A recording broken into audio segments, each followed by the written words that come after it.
প্রতি বছর জনসংখ্যা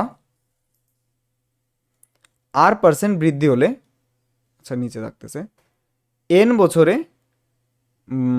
পর জনসংখ্যা p হয়। সেম আগের বারের মতোই অঙ্কটা।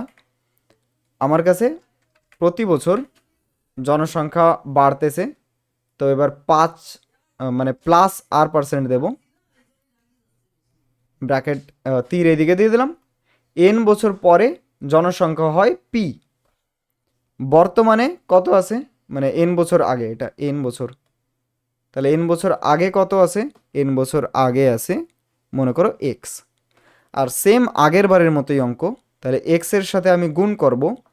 আর এবার আমি অরিজিনাল নিয়মটা লিখতেছি। হ্যাঁ, অরিজিনাল নিয়মটা কেমন ছিল, a equals to p bracket 1 plus r/100 উপরে n, এটাই নিয়ম।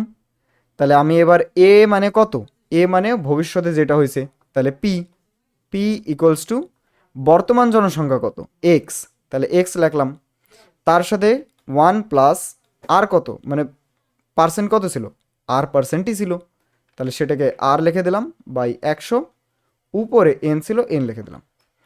এবার আমার টার্গেট হচ্ছে এক্সকে বের করা, তো আমি এক্সকে ছাড়া এই পুরোটাকে ওই সাইডে নেব।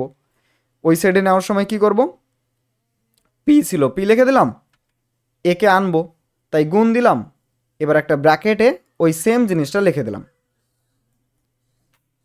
পাওয়ারে আমি এন এর জায়গায় -n দিয়ে দেবো, ইকুয়ালস টু এক্স। তাহলে আমি পেয়ে গেলাম যে এক্স মানে কত, এই পুরো জিনিসটা, এই সবগুলোই বা হবে। তাহলে এক্স মানে n বছর পূর্বে জনসংখ্যা কত ছিল, এত ছিল।